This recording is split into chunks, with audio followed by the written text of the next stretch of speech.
Well, good morning, good evening, good afternoon, ladies and gentlemen, and citizens of YouTube. This is Pastor Bow. Well, I see that presidential candidate Donald Trump is down in some of my old stomping grounds down in the 82nd Airborne Division, down at the home Fort Bragg, North Carolina, there in Fayetteville, North Carolina. But anyway, the scope of this video is I want you to listen to these headlines right here, okay? Check it out. Viewer's Guide, softer, look at this, softer GOP debate. So says Trump, maybe. Now, Associated Press, check this out, all right? We're going to read this and go over this so we can get a better understanding of what's really going on here. All right, Washington. The chairman of the Republican Party has declared that he wants Thursday Republican presidential debate to be more of a G-rated event than recent showdowns. Time out. Stop. All right. Now, again, this is another one of these, how you put it? They want to take the strength away from Donald Trump and then put it in their favor. And what they're hollering and screaming, see, because this guerrilla warfare, which that's exactly what it's done turned into. It's done turned into mudslinging theater and guerrilla warfare. This presidential debate. And Cruz, Jeb Bush, Rubio, Carson, all of them, they thought that they could handle that type of the debate with that kind of man. And they wanted to bring this out.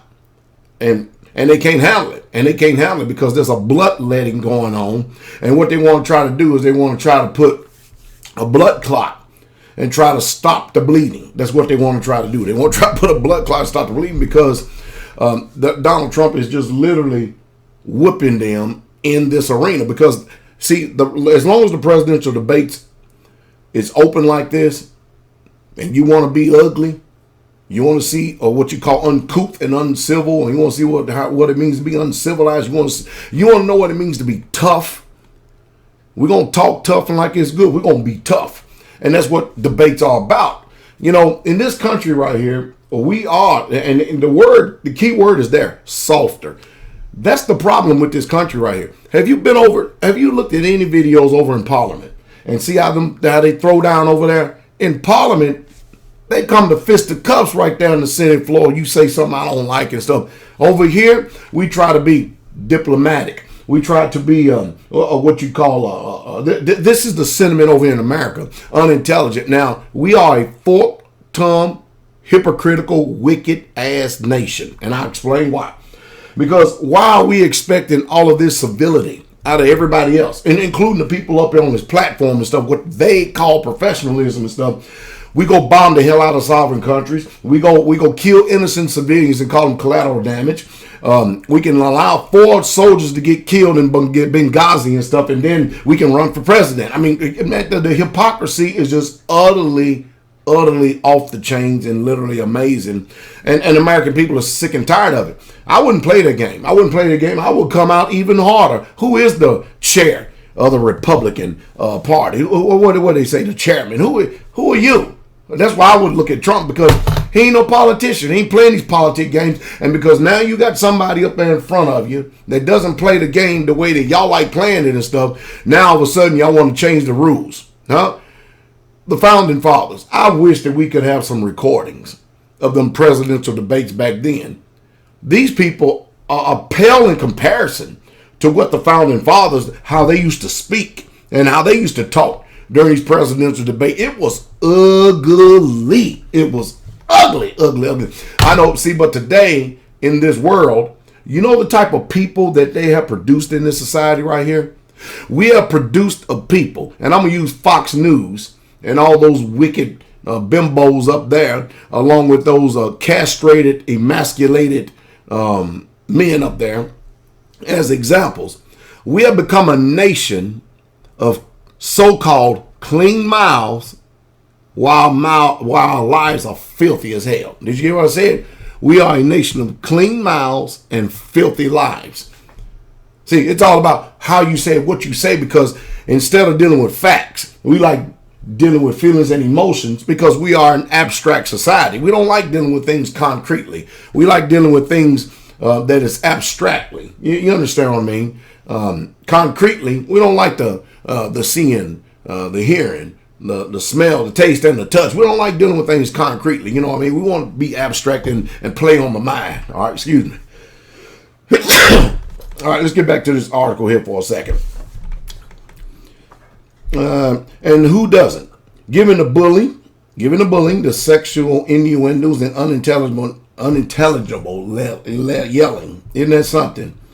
That has made the 11 previous Republican face-offs something less than family friendly. First of all, debates are not family friendly.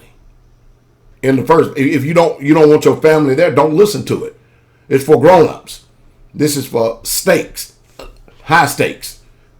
This is for the nominee of a particular party,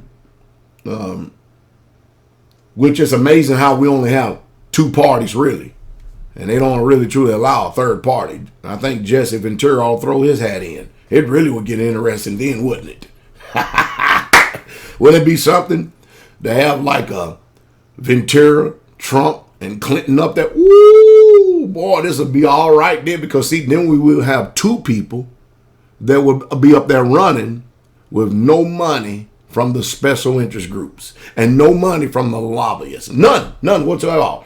Wouldn't that be it? See, and that's what's happening. What's happening is that slowly but surely, the people who have influence and have power in this country because of money, apparently they're reading these documents right here that a lot of people don't like reading. You see, they're reading these, and a lot of, you know what I mean, because they're there. I mean, they are there. But if you want to read them and stuff, but most people, these things is turned into nothing more than Charmin toilet paper. And I'm telling you, but some of us, we still live and believe by it in this country when it's concerning civilization. All right. But this ain't a family-friendly point. This is all-out war. This is war. And how you going to set up there, you're going to turn a war zone into a panty zone, if I can use those words and be pure. No. See, veterans understand war. And apparently, you know, these politicians got more than what they banked on because they don't have enough grit and they don't have enough intestinal fortitude to be able to stand toe-to-toe up there, even though they all ganged up on Donald Trump. I'm telling you, it was just like Gladiator, the last Republican national debate. You had everybody in there, the whole entire party, including the Fox News, and all of them were against Trump. The front runner now. I mean, total unbiased, unfair reporting, just a lynching right there.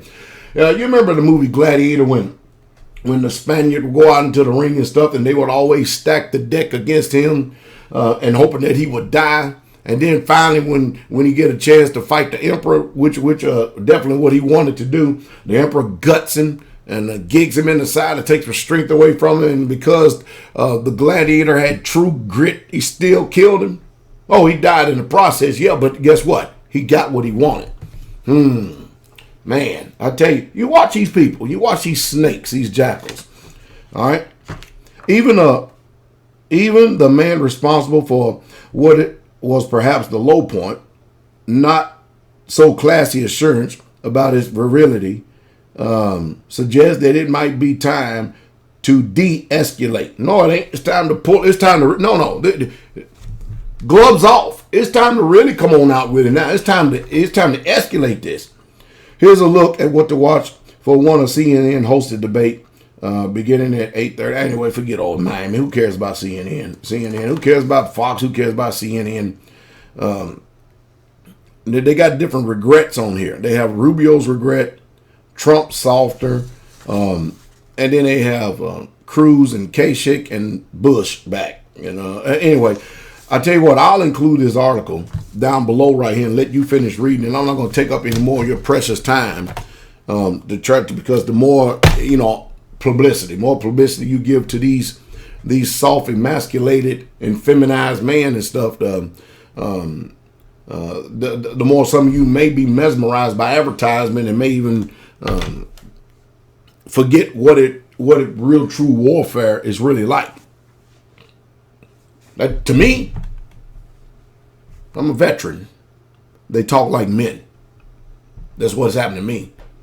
And I actually like it. What say of you? Say on.